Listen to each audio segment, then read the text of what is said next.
In this part, you will find that you may freely choose what you think, but the result of your thought is governed by an immutable law. Is not this a wonderful thought? Is it not wonderful to know that our lives are not subject to capriciousness or variability of any kind? They are governed by law.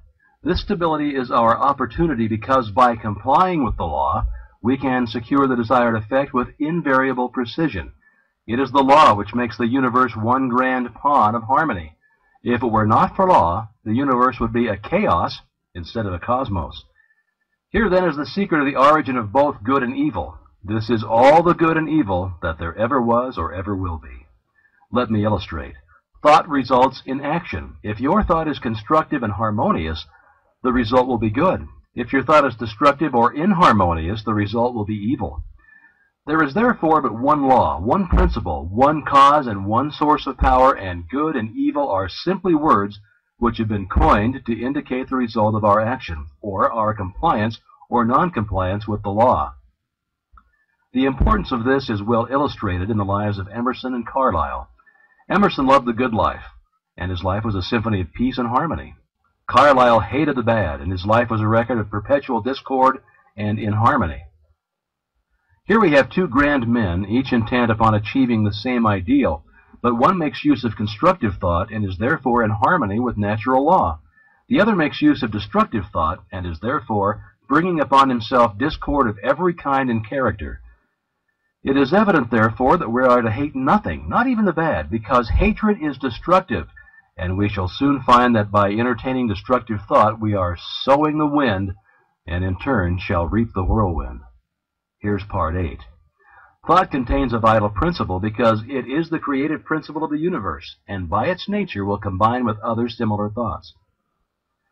As the one purpose of life is growth, all principles underlying existence must contribute to give it effect. Thought therefore takes form, and the laws of growth eventually brings it into manifestation. You may freely choose what you think, but the result of your thought is governed by an immutable law. Any line of thought persisted in cannot fail to produce its result in the character, health, and circumstances of the individual. Methods whereby we can substitute habits of constructive thinking for those which we have found produce only undesirable effects and are therefore of primary importance. We all know that this is by no means easy. Mental habits are difficult to control, but it can be done, and the way to do it is to begin at once to substitute constructive thought for destructive thought. Form the habit of analyzing every thought. If it's necessary, if its manifestation in the objective will be a benefit, not only to yourself, but to all whom it may affect in any way, keep it. Treasure it. It is of value. It is in tune with the infinite. It will grow and develop and produce fruit an hundredfold. On the other hand, it will be well for you to keep this quotation from George Matthew Adams in mind. And I quote, "Learn to keep the door shut. Keep out of your mind, out of your office, and out of your world every element that seeks admittance with no definite helpful end in view." End quote.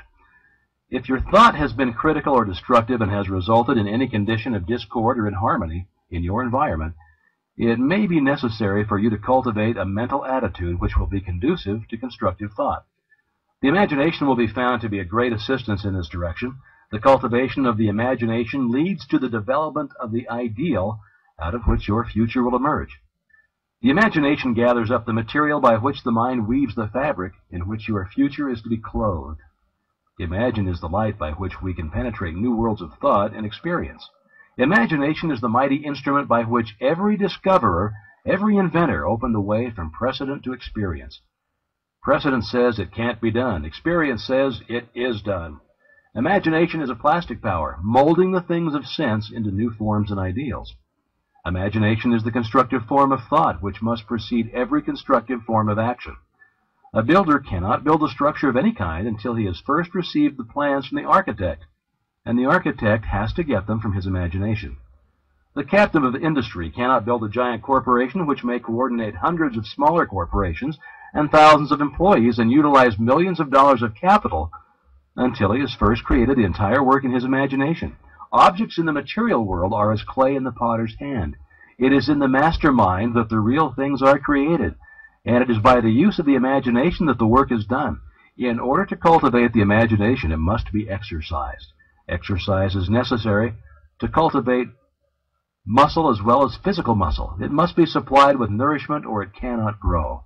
Now, don't confuse imagination with fancy or that form of daydreaming in which some people like to indulge. Daydreaming is a form of mental dissipation, which may lead to mental disaster. Constructive imagination means mental labor by some considered to be the hardest kind of labor. But if so, it yields the greatest returns.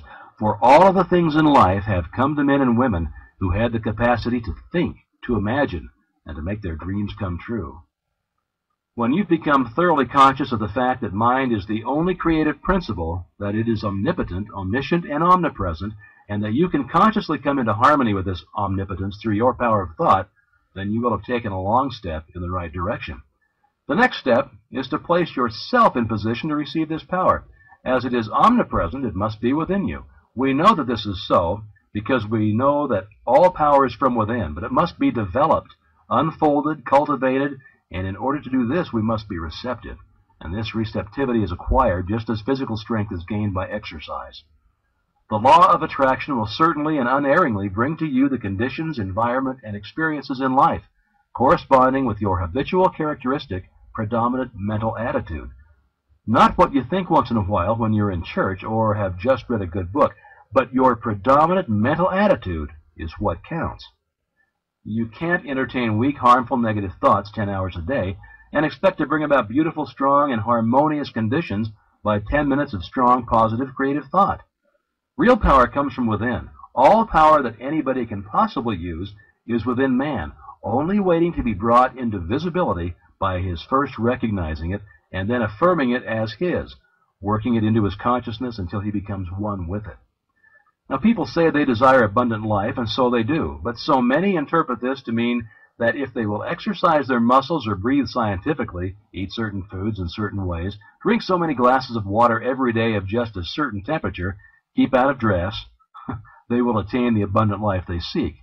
Now, the result of such methods is but indifferent. However, when a man awakens to the truth and affirms his oneness with all life, he finds that he takes on the clear eye, the elastic step, the vigor of youth. He finds that he has discovered the source of all power. All mistakes are but the mistakes of ignorance.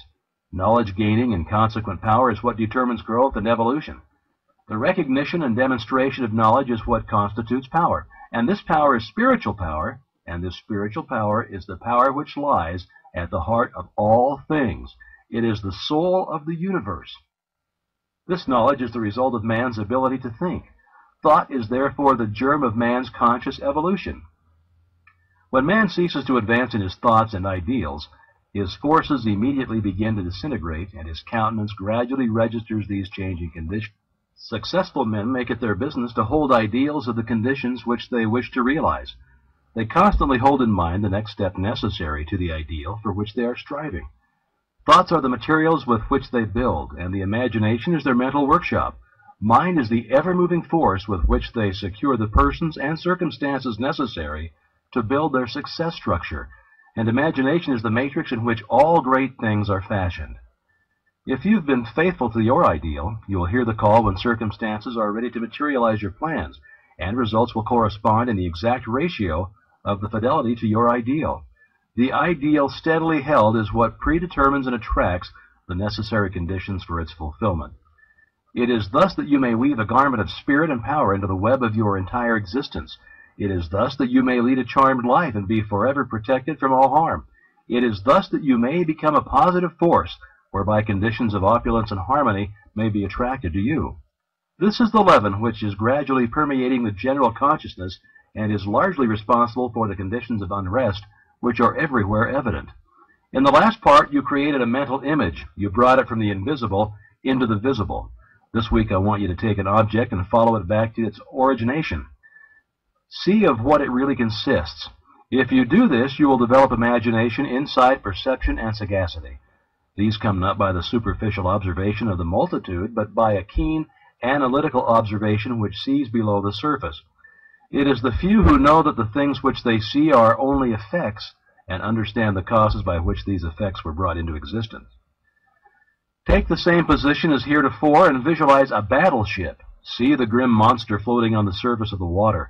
There appears to be no life anywhere about. All is silence.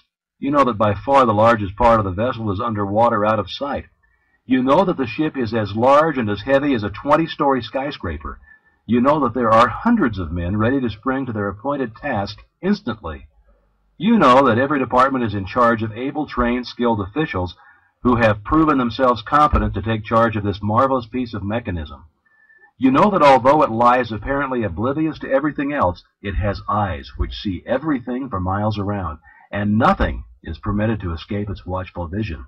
You know that while it appears quiet, submissive, and innocent, it is prepared to hurl a steel projectile weighing thousands of pounds at an enemy many miles away. This and much more you can bring to mind with comparatively no effort whatsoever. But how did the battleship come to be where it is? How did it come into existence in the first place? All of this you want to know if you're a careful observer. Now follow the great steel plates through the foundries. See the thousands of men employed in their production. Go still further back and see the ore as it comes from the mine. See it loaded on barges or cars. See it melted and properly treated.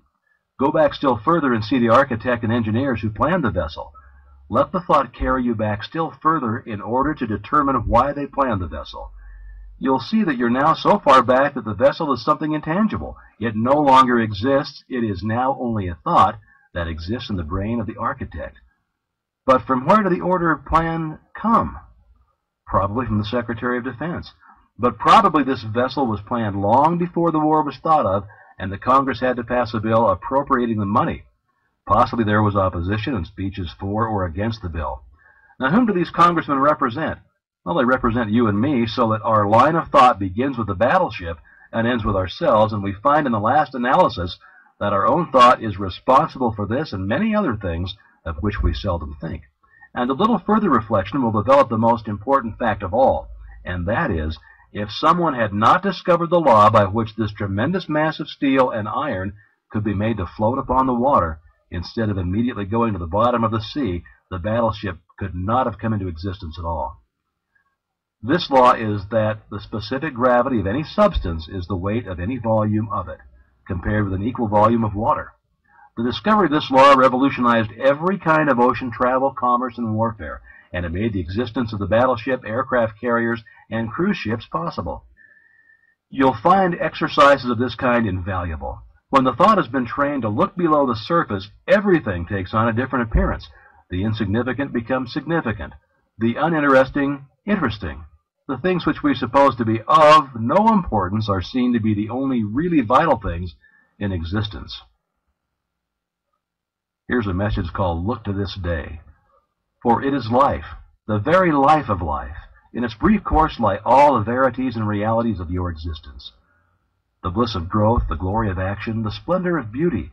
For yesterday is but a dream, and tomorrow is only a vision. But today well lived makes every yesterday a dream of happiness, and every tomorrow a vision of hope. Look well, therefore, to this day. That's from the Sanskrit.